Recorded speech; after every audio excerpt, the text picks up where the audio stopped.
Abra sua Bíblia comigo lá em 2 Coríntios capítulo 3, versículo 18.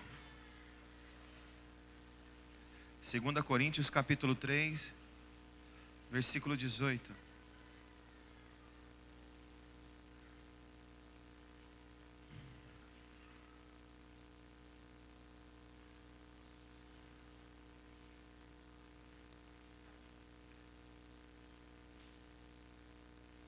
Isso, 2 Coríntios 3, 18.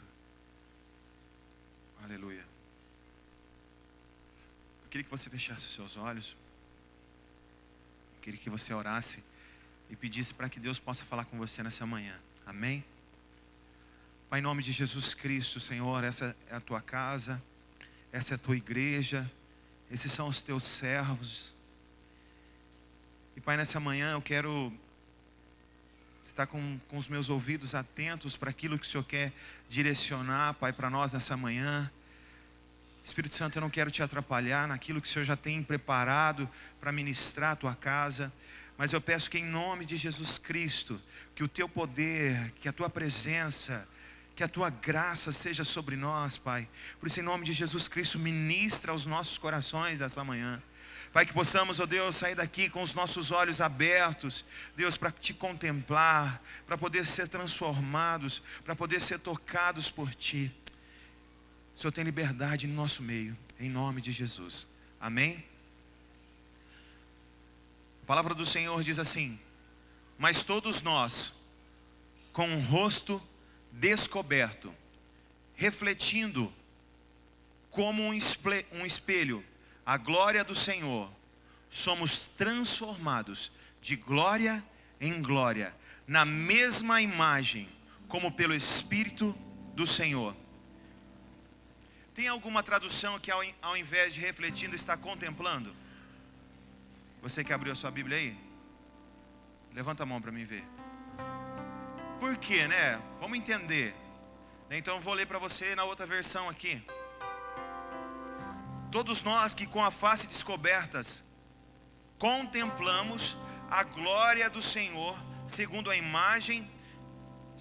a sua imagem, estamos sendo transformados com a glória cada vez maior, a qual vem do Senhor, que é o Espírito.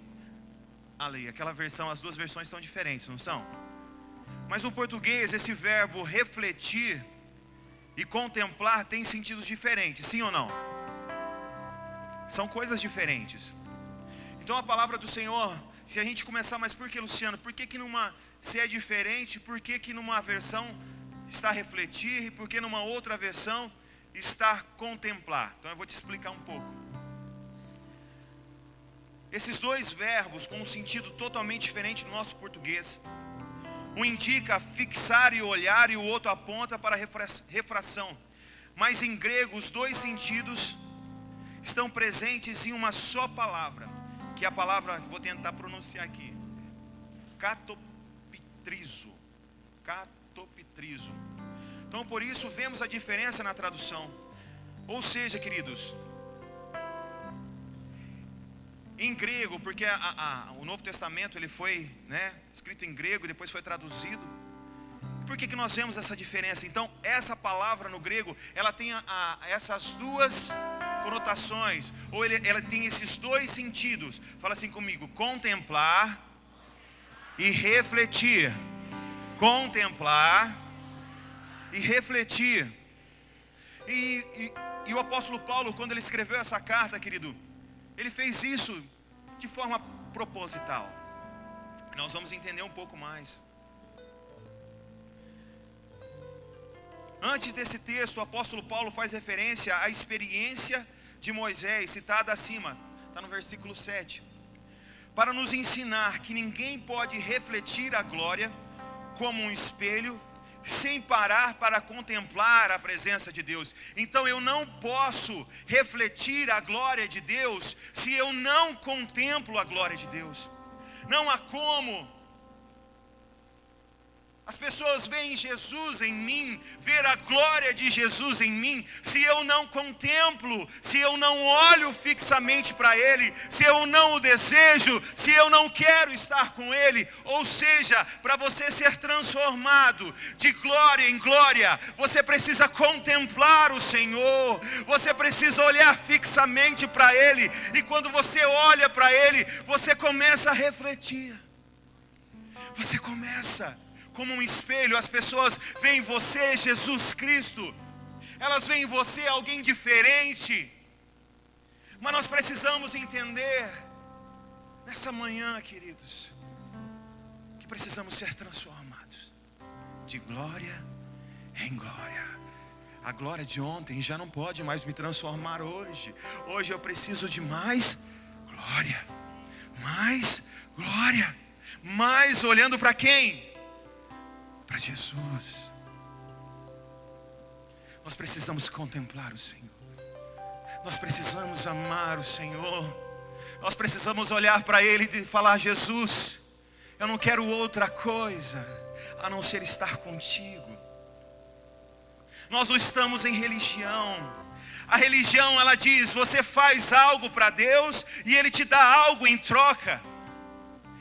Mas quando servimos a Jesus, nós falamos: nós queremos te adorar, nós queremos te servir, independente do que o Senhor vai nos dar. Não estamos trocando, estamos te amando, estamos te servindo.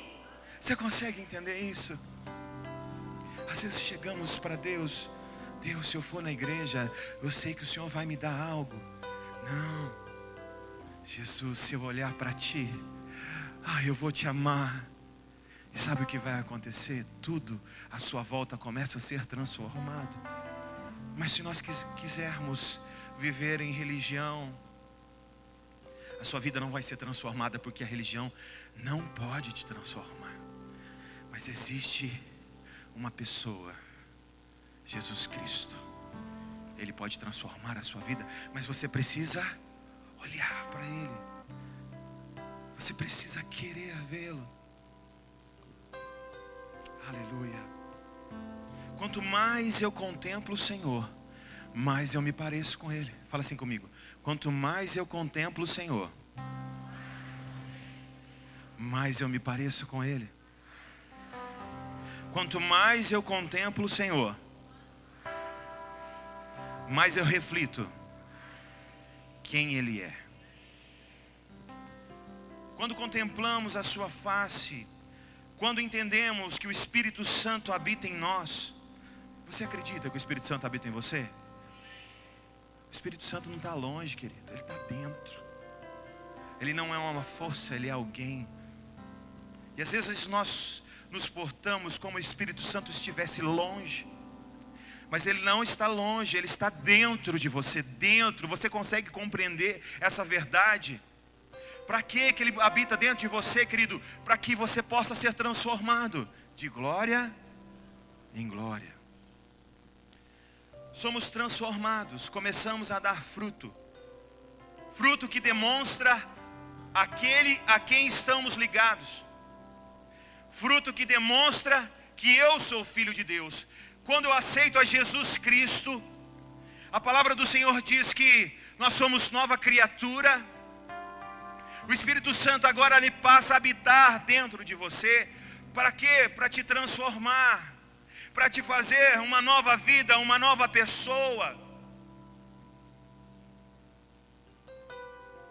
Para que você possa dar fruto diferente.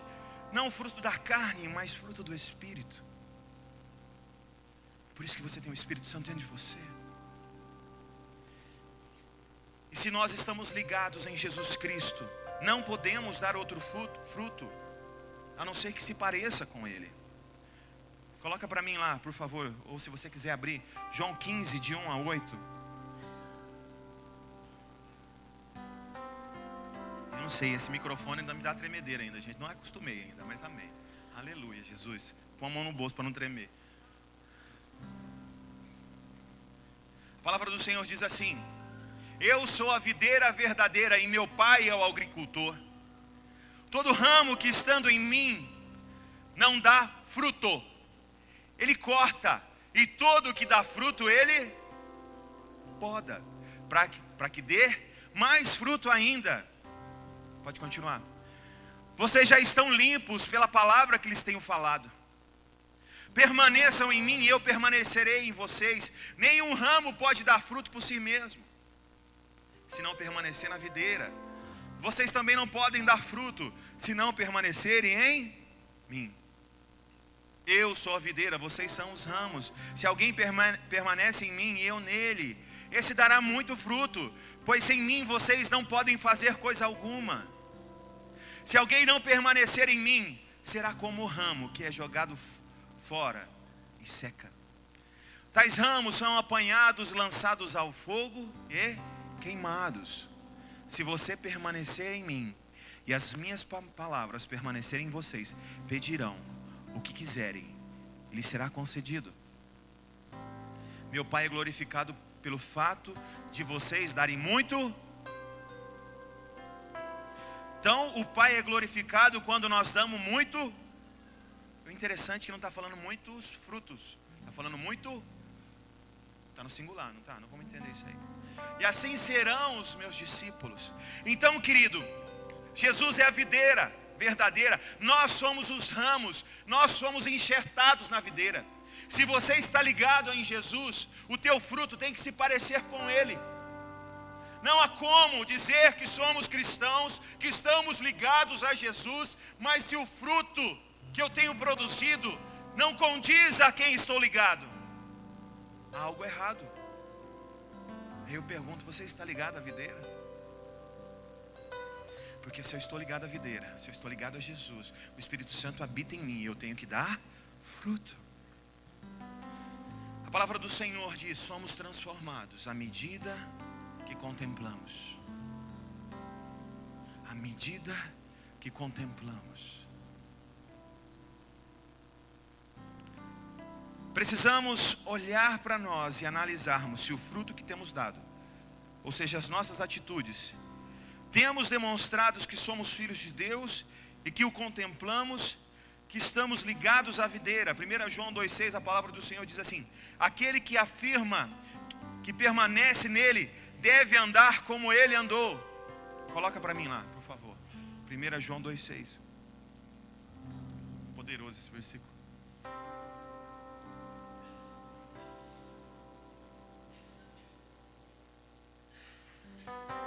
Fala assim comigo, ó. Aquele que afirma que permanece nele, deve andar como ele andou. Se você afirma que anda com Jesus Cristo, se você afirma que está nele, você tem que fazer o quê? Andar como ele andou.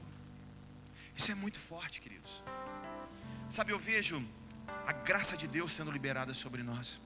Sabe, nós não somos mais escravos do medo, nós não somos mais escravos do diabo, nós não estamos mais presos. Deus nos libertou, mas Deus te libertou para que você tenha uma nova vida, para que você possa ser transformado. A transformação, ela é gradativa, isso se chama santificação, ou seja, quanto mais eu me aproximo de Deus, mais eu me pareço com Ele, mais santo eu sou. Por isso eu preciso contemplá-lo.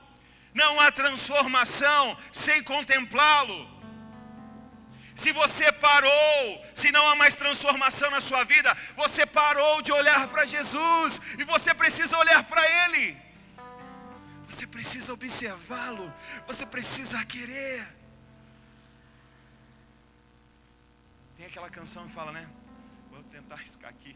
Quando eu te vejo, eu percebo algo diferente em mim. Quando eu te contemplo, eu me torno cada vez mais semelhante a ti, Jesus. Aleluia. Só quero ver você. Só quero ver você. Só quero ver você. Você está entendendo? Você está compreendendo, querido, que o Espírito Santo fale ao seu coração? Você precisa ver o Senhor. Eu vejo, nós temos a oportunidade, como nunca antes, de contemplarmos o Senhor. O véu foi rasgado. Às vezes não conseguimos entender, mas antes não tínhamos livre acesso. Hoje temos. Deus, Ele está se apresentando a nós e dizendo: filho, olha para mim. Olha para mim que eu quero te transformar. Mas será que queremos olhar para Jesus? Será que queremos olhar para Jesus? Pois à medida que me relaciono com o Espírito Santo e dependo dele, esse fruto começa a crescer dentro de mim, pois estou me tornando a imagem do Filho de Deus. 1 João 3,2 diz assim: amados, agora somos filhos de Deus, e ainda não se manifestou o que havemos de ser, mas sabemos que quando Ele se manifestar, seremos semelhantes a Ele, pois o veremos como Ele é. Todo aquele que nele tem essa esperança, purifica-se a si mesmo, assim como Ele é. 1 João 3:2-3. Você precisa querer se parecer com aquele que você adora, aquele a quem você serve, aquele a quem você ama. Eu quero falar a respeito, queridos, das características do fruto do Espírito, que devem estar presentes em nós, e são as evidências que se de fato eu estou refletindo a Cristo. Então eu quero falar um pouco a respeito, mas o que é o fruto do Espírito? O fruto do Espírito são as características do caráter de Deus, que devem estar presentes em nós, porque se estamos nele, precisamos andar como ele andou. Se estamos enxertados, ligados à videira, precisamos dar o fruto que a videira ela dá. Então nós precisamos entender isso. E o interessante é que não são frutos do Espírito, mas é o fruto. É a mesma coisa que eu pegar uma banana aqui, trouxer para você e falar assim: olha, quais são as características desse fruto? Você vai falar: olha, é amarelo, é verde, é redondo, enfim. Então a característica do fruto do Espírito, o aspecto, nós vamos falar, são 9. Eu queria que você começasse a refletir se você está ligado à videira, se você está ligado a Jesus Cristo, se você tem contemplado Ele está sendo transformado. Porque se você está sendo transformado, essas características têm que estar evidentes na sua vida. As pessoas precisam olhar e dizer: ali, aquele cara reflete a Jesus Cristo. Aquela mulher, ela fala diferente. Eu me lembro quando, numa cidade chamada, deixa eu lembrar, Américo de Campos, Américo de Campos, vendia medicamento. Eu me lembro que eu fiquei tão feliz o dia que aconteceu isso, que assim, eu estava sentado vendendo lá, esperando a mulher. Passou uma senhora, ela parou, voltou, falou assim: você é crente? Eu falei, quase deu um glória ali, aleluia. Eu falei, eu sou. Nossa, eu percebi, isso é diferente. Rapaz, aquilo para mim foi assim, é muito gostoso. Porque você pega os discípulos de Jesus, não tinha como esconder que eram discípulos dele. Eles falavam como Jesus, eles andavam como Jesus. Será que as pessoas podem olhar para você e dizer assim: olha, que ali vai um crente, aquele cara fala diferente? Ou às vezes eles falam assim: olha lá, fala que é crente lá, mas mente, vamos chegar nisso. Então são as características do caráter de Deus, ou seja, quem Deus é, a essência de Deus. Então quando nós falamos do fruto do Espírito, nós falamos do caráter de Deus. E quando nós falamos dos dons do Espírito, nós falamos a respeito do poder de Deus, das características do poder de Deus. Vamos abrir lá em Gálatas capítulo 5, 16-25.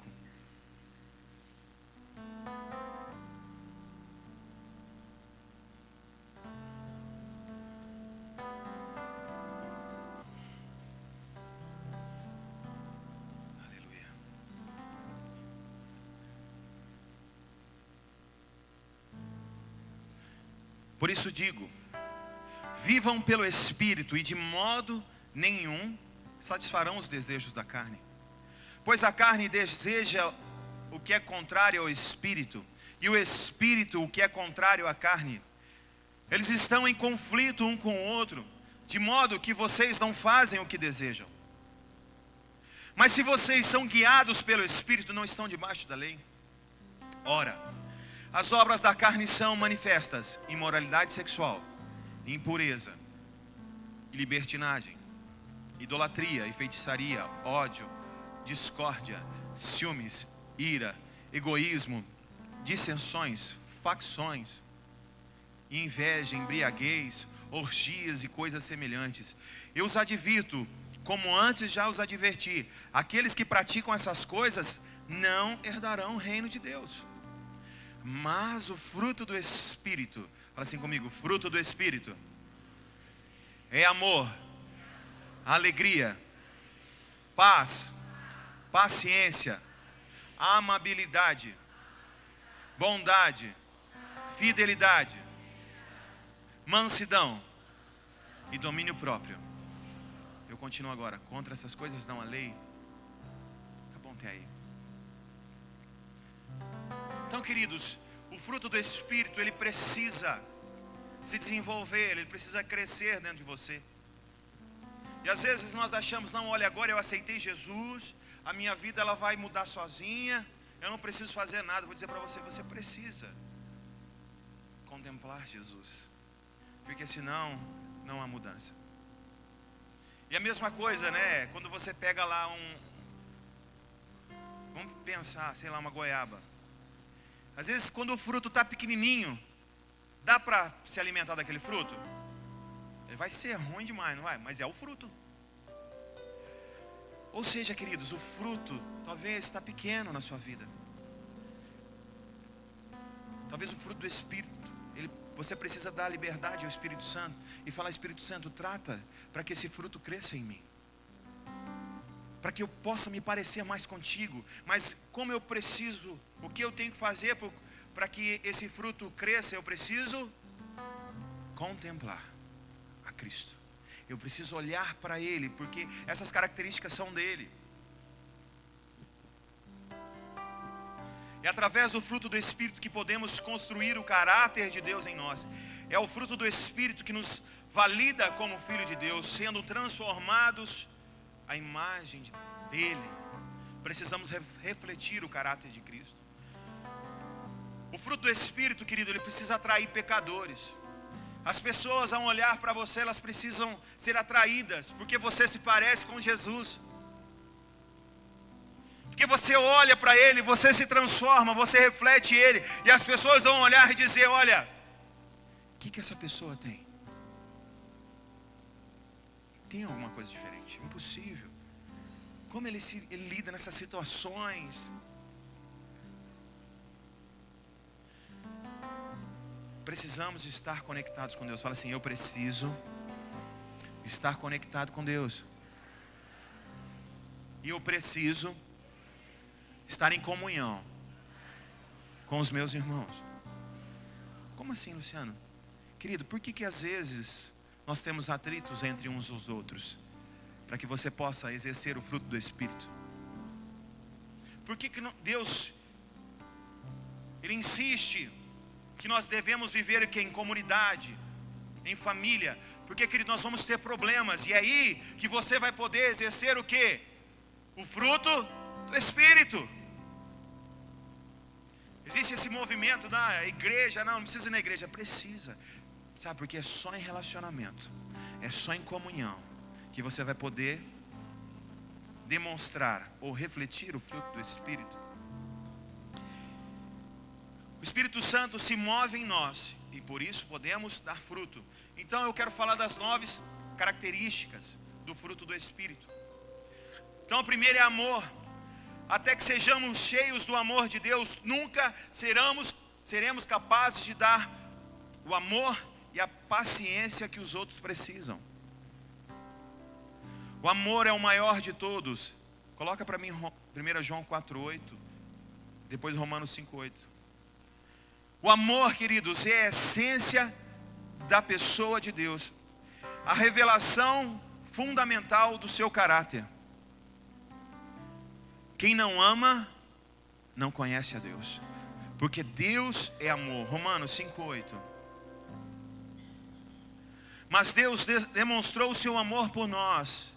Cristo morreu em nosso favor quando ainda éramos pecadores. Então, queridos, você precisa de Deus. Você precisa da essência, que é o amor. E esse amor, ele não demanda reciprocidade. Não, se a pessoa me amar, eu tenho que amar ela. Não. Independente do que as pessoas façam para você, você precisa amar. Porque Deus é amor. E se você se parece com Ele, você precisa amar. Se há ódio no seu coração, você precisa contemplar Jesus Cristo. Somos incapazes de ter esse tipo de amor sem o Espírito Santo de Deus. 1 Coríntios 13, depois você lê em casa, mas fala das características do amor. Você precisa amar. Sem o amor, nenhum outro aspecto do fruto do Espírito pode ser verdadeiramente exercido. Você precisa do amor de Deus. Você precisa contemplá-lo. Porque quando você contempla Jesus Cristo, você entende o amor que Ele demonstrou por você. Jesus, Ele não te chamou, Ele não morreu por você porque você tinha algo para oferecer. Jesus Cristo morreu por você porque Ele te amou, mesmo você sendo pecador, eu sendo pecador. Nós não tínhamos nada para oferecer, mas o amor dEle entrou em nós. Por isso que você precisa amar.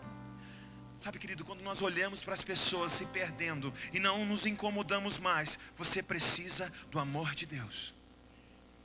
Quando você vê uma pessoa sofrendo, e isso não te incomoda mais, você precisa do amor de Deus. A segunda característica, o segundo aspecto, é a alegria. Vai fazendo a sua análise aí, vê como você está se parecendo com Jesus. Alegria é a habilidade de se alegrar sempre no Senhor, independente das circunstâncias, sabendo que o plano de Deus para as nossas vidas está seguro debaixo da sua vontade. Coloca Filipenses 4:4. Sabe, a alegria do Senhor não depende das circunstâncias. Por isso que crente é louco mesmo. As situações está caindo, ou seja, a casa está caindo e você está alegre. Alegre-se no Senhor. Novamente direi, alegrem-se. Alegrem-se. Você sabe quando Paulo escreveu essa carta? Ele estava na praia, pá, sossegado. Ele estava preso. Estava preso. Mas como? Alegrem-se no Senhor sempre. Fala para o teu irmão, alegre-se no Senhor sempre. Alegre-se no Senhor, queridos. Se você é uma pessoa que só vive triste, abatido, amargurado, não consegue ver um sorriso, essa tristeza, você precisa da alegria de Jesus. Você deixa esse fruto do Espírito crescer em você, e esse aspecto precisa prevalecer. Se expressa através de uma atitude de alegrar-se em Deus. Coloca Filipenses 3:1 para mim. É norteada pelo Espírito, existindo ou não uma oportunidade para a expressão. É independente das circunstâncias externas serem prazerosas ou não. Eu gostei que o pastor Marcos, ele falou assim, olha, Deus está me falando para me alegrar, para a gente se alegrar agora, porque depois, quando o tempo estiver pronto, é fácil. Não foi que ele falou domingo passado? Querido, nós precisamos nos alegrar. Luciano, mas como eu vou me alegrar? Meu parente, meu filho, minha mãe, enfim, está doente. Sabe que você vai se alegrar? Porque você sabe que Deus vai curar, que Deus está no controle. Está passando um aperto financeiro, e agora eu vou me alegrar porque Deus vai me dar o escape. É alegria. Nós não vivemos segundo o curso desse mundo. É loucura. É loucura. Contempla Jesus. Contempla Jesus. Finalmente, meus irmãos, alegrem-se no Senhor. Escrever-lhes de novo a mesma coisa não é cansativo para mim. E é uma segurança para você, ou seja, a alegria do Senhor é uma segurança. Às vezes nós estamos na casa de Deus, né? Que nem o irmão falou assim, parece que tem gente que está com a corrente aí. Solta a corrente, irmão. Se alegre, pula, qual o problema? Se alegre no Senhor. Não tem motivo para se alegrar. Você precisa estar conectado na videira. Você precisa estar contemplando Jesus. Terceiro aspecto, paz. Coloca Filipenses 4:7 para mim, por favor. É aquela tranquilidade de espírito que permanece constante em qualquer circunstância. Essa é mais louca ainda. Não importando o estresse, tribulação ou problema. Como assim? E a paz de Deus, que excede todo o entendimento. Eu não estou entendendo nada. Mas eu tenho paz, porque eu tenho o fruto do Espírito. Porque eu tenho Jesus, porque eu contemplo Jesus. Só quero ver você, Jesus. Eu só quero ver você. Deixa o problema para lá. Eu só quero olhar para Ti. Porque o Senhor que é o meu Deus. A minha paz guardará o coração e a mente de vocês em Cristo Jesus. Por que você está ansioso? Não andeis ansiosos. É um senso de bem-estar pessoal entre nós e Deus, dentro da nossa alma e também externamente. Ele nos incita a fazer tudo o que podemos para resolver qualquer conflito que tenhamos. Coloca Romanos 12:18. Sabe quando você tem o fruto do Espírito, quando você está olhando para Jesus, quando você contempla e você vê a paz de Jesus, porque o Espírito Santo habita em você, a casa está caindo. A vaca foi para o brejo. Lembra daquela propaganda? Eu estou ficando velho já, hein? Então maracujina e tal. Mas enfim, vamos resolver.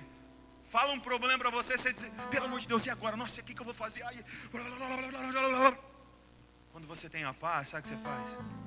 Só quero ver você. Só quero ver você. Só quero. Olha lá, façam tudo possível para viver em paz com todos. Lá na sua casa, você faz o possível para viver em paz com seu marido, mulher. Homem, você faz de tudo para viver em paz com a sua esposa, com os seus filhos. Lá no seu trabalho, você é conhecido como alguém que traz paz. Ixi, chegou essa d'água. Todo mundo desvia.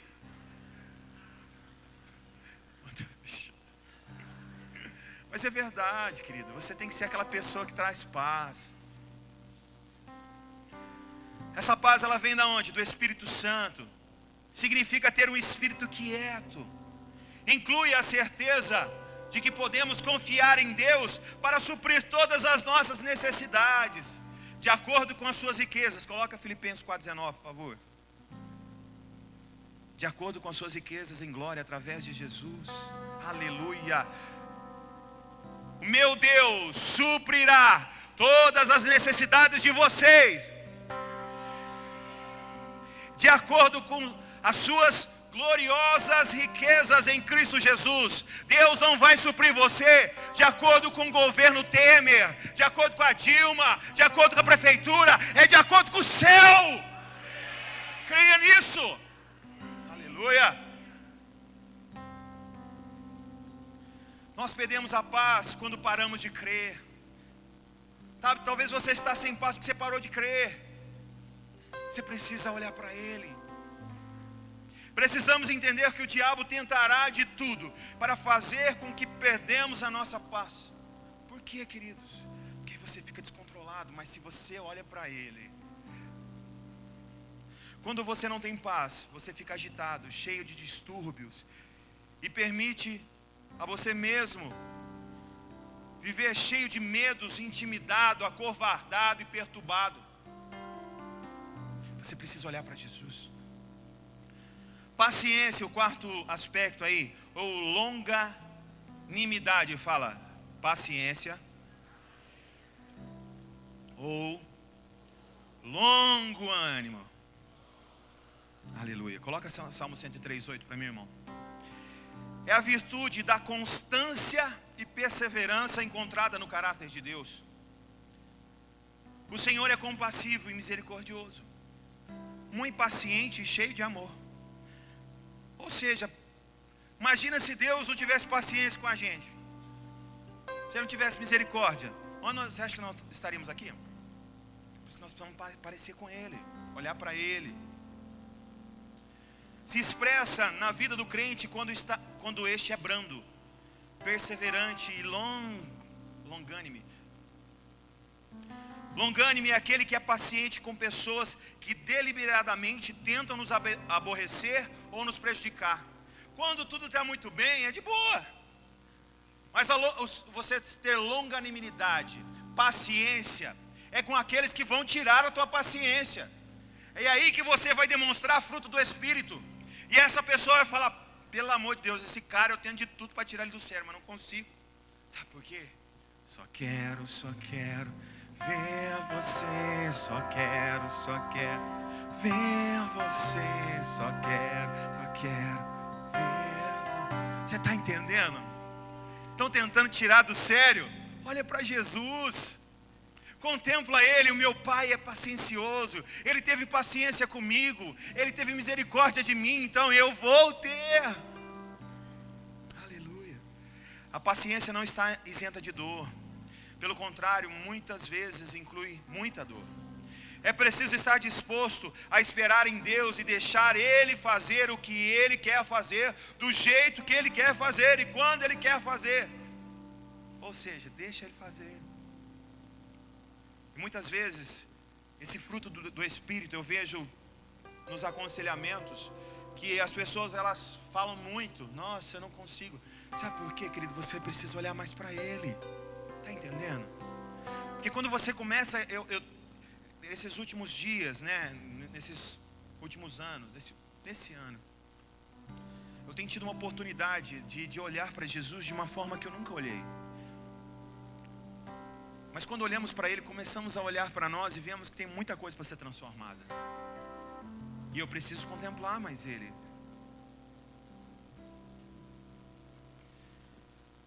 Depois eu tenho outros textos, mas eu vou correr um pouco aqui. O quinto aspecto fala benignidade.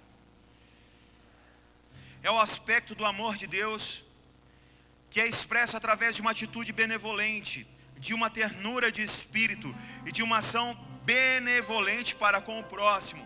Efésios 4:32.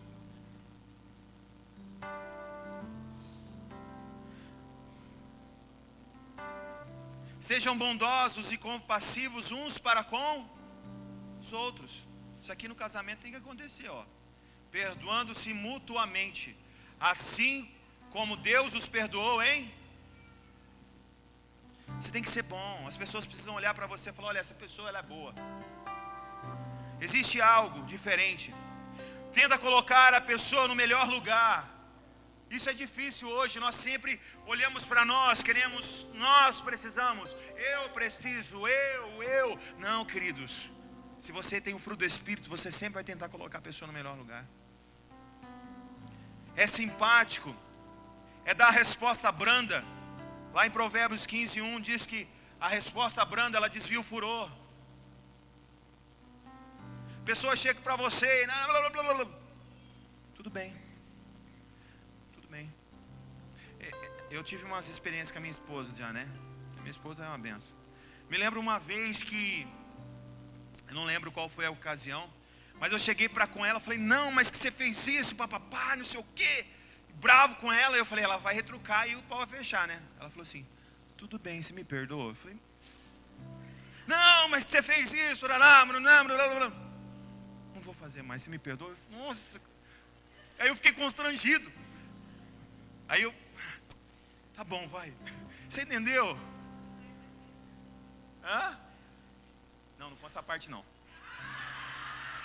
Falou que eu fiz o que ela queria. Oh, Jesus. Você está entendendo? Você entendeu? Que a resposta, às vezes você quer, não, respondeu para mim, o negócio é... Seja bondoso, benevolente, amém? Sexto aspecto, bondade. Bondade é coloca Romanos 15:14 para mim, por favor. Bondade é a generosidade, a capacidade de perdoar um insulto. Você consegue perdoar um insulto? Falou isso de mim? Jamais. Você vai ter que me falar na minha cara. Bondade é a ideia contrária da ira maligna e destrutiva. Meus irmãos, eu mesmo estou convencido de que vocês estão cheios de bondade, plenamente instruídos, sendo capazes de aconselhar-se uns aos outros. Ou seja, se você estiver cheio de bondade, você vai poder. Agora, se você estiver cheio de ira, queridos, você vai destruir as pessoas. Se expressas nas afirmações verbais e práticas, ou seja, a gentileza. Bom dia. Tem gente que não fala bom dia, não fala para a esposa eu te amo, não fala para os filhos, ai lindinho. A minha filha fala assim para mim, ai papai lindinho, fofinho. Eu falo, aleluia. Isso não é bondade. Aleluia, Senhor. Também que tem minha mãe, minha esposa e minha filha que acha isso, aleluia. Então assim, queridos, vocês precisam entender. Porque Jesus, se você contempla para Jesus, Ele é bondoso demais. Fidelidade é o 7º. Permanecer seguro e confiável em todas as circunstâncias. Ou seja, você confia, permanece fiel. Não vou mais na igreja, o líder não me cumprimentou, eu estou passando apertado, não vou. Cara, pelo amor de Deus, a última coisa que você tem que fazer é parar de vir na igreja, irmão. Porque é aqui que você vai ser abençoado. Vai ouvir uma palavra, vai haver um puxão de orelha. Permaneça fiel. Com coisa que Deus tem a ver, né? Parece que foi. Permanecer bondoso e forte quando sob pressão. Quando você está pressionado, você se permanece fiel. Eu me lembro que no meu trabalho, né, nas convenções que nós íamos, eu não, como líder e como pastor, piorou, né? Mas assim, nós assumimos um compromisso diante de Deus. Eu fiz um voto de não tomar bebida alcoólica. Esse é um voto que eu fiz. E os líderes dessa casa têm. Eu ia nas convenções onde que era open bar, né? Ou seja, era all inclusive. Os chefes, as pessoas ficavam, bebe, bebe, bebe, você tem que beber, você está muito chato. E eu falava, eu não bebo. E se quiser me mandar embora, que mande. Você não tem medo? Não tenho. Quem meu patrão é Jesus. Só quero ver você. Só quero ver você. Só quero ver você. Porque quando eu olho para Jesus, as outras coisas não importam, Ele é mais importante para mim. Por isso que eu preciso permanecer fiel. A fidelidade está enraizada na natureza de Deus e é demonstrada pela sua completa segurança e confiança. Coloca para mim Romanos 3:3. E eu quero perguntar para você, qual que é a sua reação? Qual a sua reação espiritual à pressão da vida? Como que você tem lidado com isso aí? Que importa se algum deles for infiéis? A sua infidelidade anulará a fidelidade de Deus? O que está dizendo? O que importa que se eles forem infiéis? Porque eles forem infiéis, Deus vai ser infiel? Não, porque Deus ele permanece fiel. Qual que é a sua reação, queridos? Quando te pressionam, você permanece fiel? Mansidão. Fala comigo, mansidão. Eu não sei, toda vez que eu lembro disso aqui, eu lembro do pastor Maurílio. É manso, até um dia que ele foi chamar minha atenção, ele chamou, Luciano. Ele me chamou, eu fiquei constrangido, porque ele falou tão manso que eu fiquei constrangido. É uma virtude de ser equilibrado, tranquilo, de disposição e despretensioso. Mansidão é força debaixo de controle, ou seja, é igual um cavalo bravo, mas está domado. Domado por quem? Pelo Espírito Santo. Às vezes, queridos, a mansidão não está dizendo que você não tem um sentimento de explodir, de rasgar, de descer o braço, como diz o outro. Mas pelo contrário, você é controlado por quem? Pelo Espírito Santo, porque você olha para Jesus. Então a hora que a situação começa a pegar, o circo começa a pegar fogo, estão te tentando, você faz assim, só quero ver você, só quero ver você, só quero. Está entendendo? Porque você contempla Ele. É a qualidade que Jesus modelou para nós. Está lá em Mateus 11:29, coloca para mim.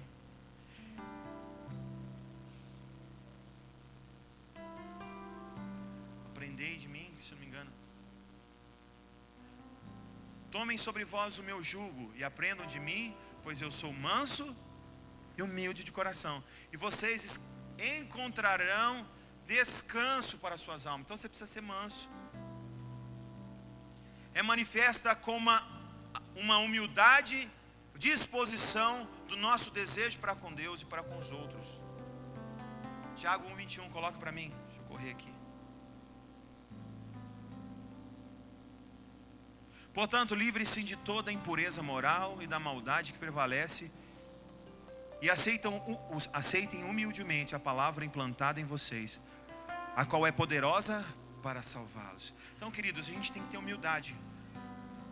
E por último, domínio próprio. É um nono aspecto. 2 Timóteo 1:7, coloca para mim.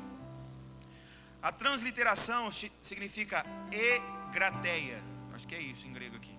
Significa a virtude daquele que domina seus desejos e paixões, especialmente seus apetites naturais. Pois Deus não nos deu espírito de covardia, mas de poder, de amor e de equilíbrio. Você precisa ter domínio próprio, querido. É a mesma coisa que você pegar, se você for colocar uma prateleira de livros, o amor tem que estar aqui e o domínio próprio tem que estar aqui. Você está entendendo? Sem amor e só em domínio próprio, o fruto do Espírito. Por isso que nós precisamos ter domínio próprio sobre os apetites da nossa carne.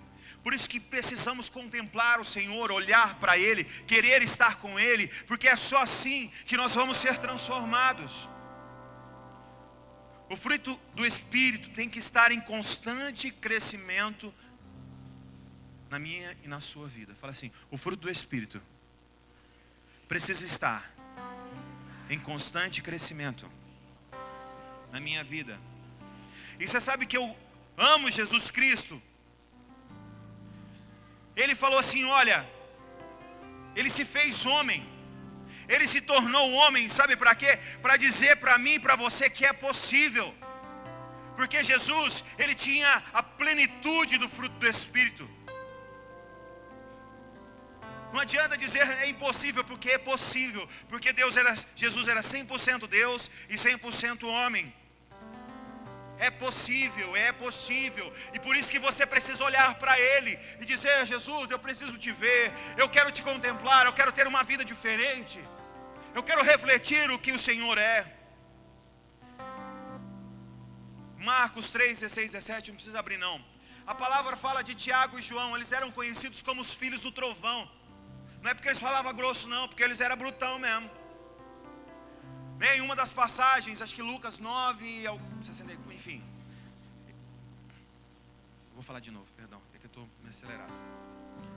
Marcos 3, 16, 17. Lucas 9, 54. Eles iam passar pelos samaritanos, e aí eles não deixaram. Tiago e João chegaram para eles e falaram assim, para Jesus, Jesus, o Senhor quer que nós manda fogo do céu para queimar esse povo aí? Os caras eram brutos. Como que João é conhecido? O quê? O discípulo amado. Espera aí. Como que um filho do trovão é conhecido como discípulo amado? Sabe por quê, queridos? Porque ele começou a olhar para Jesus, ele começou a andar com Jesus, ele começou a contemplar e inevitavelmente ele começou a refletir quem Jesus era. Talvez você pode falar, Luciano, eu sou muito bravo, eu não consigo. Vou dizer para você, se você contemplar Jesus, se você olhar para Ele, a tua vida muda. Para concluir, querido, eu quero falar de Moisés. Um homem que refletiu a glória de Deus. O Ministério do Louvor já vai subindo já, para achar que está acabando aí, vai lá. Então assim, ele refletiu a glória de Deus.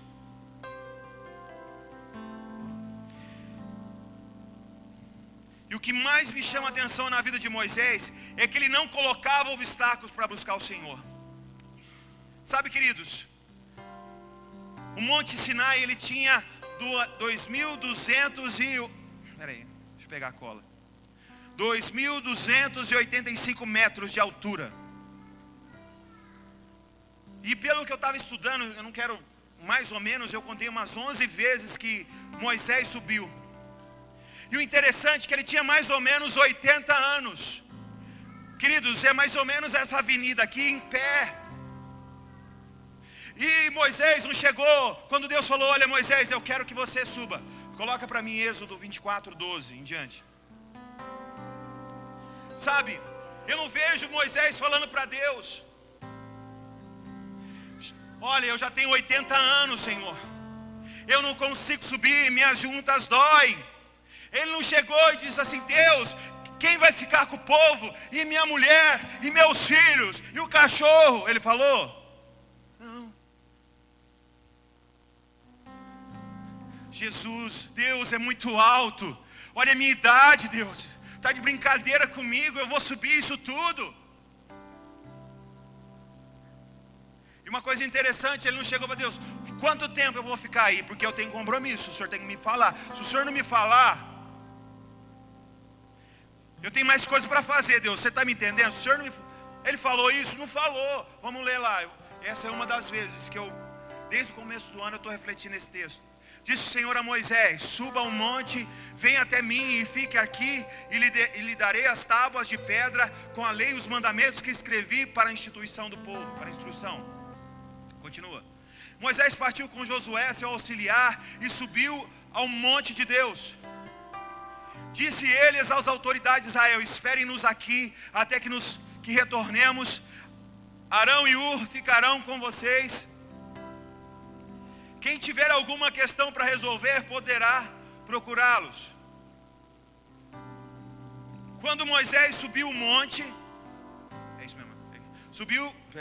quando Moisés subiu, a nuvem cobriu o monte, e a glória do Senhor permaneceu sobre o monte Sinai durante 6 dias. Fala assim comigo, 6 dias. Eu continuo. A nuvem cobriu o monte, e no 7º dia, o Senhor chamou Moisés do interior da nuvem. Continua. Aos olhos dos israelitas, a glória do Senhor parecia um fogo consumidor no topo do monte. Moisés entrou na nuvem e foi subindo o monte, e permaneceu no monte 40 dias e 40 noites. Tá bom, tá aí. Querido, você sabe o que aconteceu? Deus, quando chamou Moisés, falou quanto tempo ele ia ficar? Falou que ele se ia ter comida lá. Ó, Moisés, você vem aqui que eu estou... Não! E o interessante, Deus tem me falado desse texto desde o começo, que eu preciso perseverar. Você quer me ver? Você precisa perseverar. Moisés ficou 6 dias no pé do monte, até que Deus chamasse ele. E não está falando se ele levou comida, se tinha colchão, se tinha conforto. Ele foi porque ele queria ver Deus. Ele queria. Você está entendendo? E às vezes nós estamos no nosso conforto. Deus, será que vai ter um lugar para mim sentar? Deus, será que essa hora dá? Você não quer ver Deus, você quer conforto. Queridos, Moisés viu a face. A face não, ele viu a presença. Você está entendendo, querido? E às vezes nós estamos buscando conforto. Você precisa olhar para Ele, para refletir. Deus, eu quero te refletir. Eu quero ser igual a você. Mas eu não quero. Que hora que eu tenho que sair? Esse culto demora demais. Essa sala de oração. Você está entendendo? Ai, Deus, eu estou com fome. Ele ficou 6 dias até que Deus olhou para ele e falou, Moisés, pode entrar na nuvem. Vem, filho. E ele ficou 40 dias, 40 noites. Não está falando se tem comida, se tem bebida. Ele estava ali, na presença de Deus. Eu creio, sabe o que, querido? Deus fez um banquete para ele. Eu não estou falando que está na Bíblia, estou dizendo que eu creio. Sabe, eu creio nisso. Às vezes nós não nos importamos com a presença. Nós não queremos olhar para Jesus, porque gasta tempo, Jesus. Eu não tenho tempo, eu tenho que olhar o Facebook. Você está entendendo? Me parecer com o Senhor me dá trabalho. Moisés não, ele falou, eu subo. Vamos embora. Vamos ficar lá. Todas as vezes que eu leio isso, eu fico imaginando Deus preparando. Você já foi assim, quando você vai na casa de um amigo, ou às vezes na casa da sua mãe, que você chega lá, está aquele cheiro de comida assim, aí você senta e você fica olhando aquela pessoa preparar para você o alimento, e você compartilhando com ele ali, sabe? Eu fico imaginando, dou uma zoada, Mas Deus, ele estava ali. Ele foi alimentado por Deus, querido. Tem um texto que me chama muita atenção. Já estou terminando já. João 21, de 1 a 14, nós não vamos ler, eu vou só falar para você. Sabe, Jesus, ele tem prazer de estar conosco. Jesus, ele tinha já morreu, ressuscitou, já tinha aparecido algumas vezes para os discípulos. Mas certa vez, os discípulos ainda estavam meio perdidos e eles foram voltar a pescar. Aí Jesus chega lá, e eles estavam pescando. Jesus chega para eles e fala assim: e aí, tem coisa para comer? A palavra eu estou parafraseando. Jesus fala: e aí, tem algo para comer? Eu vejo o bom humor de Jesus. E aí, tem alguma coisa para comer? E eles falam: não pescamos nada. Aí Jesus fala para ele: então joga a rede do outro lado. E aí eles jogaram a rede. Aí nisso João falou: Pedro é o mestre. Pedro se lança dentro da água. A palavra diz que ele estava nu. Em outras traduções diz que ele estava com roupas de baixa, não sei. Mas ele falou: é um mestre. Aí ele chega lá na beira da praia. Jesus estava cozinhando para eles. Tinha um peixe, tinha pão. E eles sentaram e ficaram ali com Jesus olhando para ele. E às vezes não queremos isso. Eu quero ver Jesus cozinhando para mim. Você está entendendo, irmão? Porque eu quero ser igual a Ele. Eu quero me parecer com Ele. Eu quero falar como Ele fala. Eu quero andar como Ele anda. Eu não quero me preocupar. Eu só quero ver você, Jesus. Você está entendendo, querido? Fica de pé. Aleluia.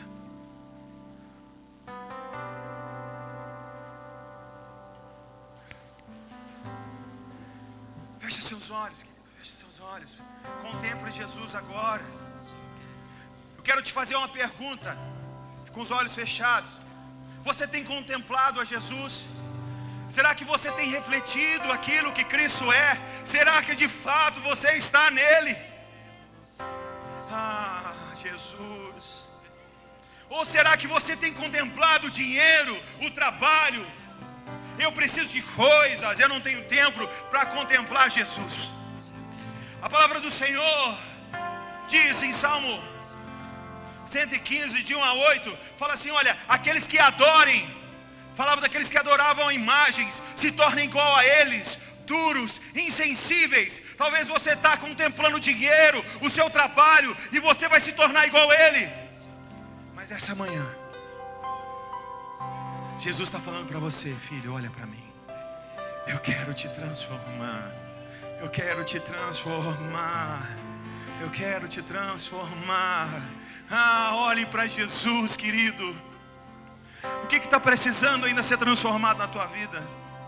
Talvez você fale para mim: Luciano, eu preciso desse Jesus. É manhã de você falar: eu quero Jesus. Talvez você está falando: eu parei de contemplar o Senhor. Essa é manhã de você voltar a contemplar o Senhor.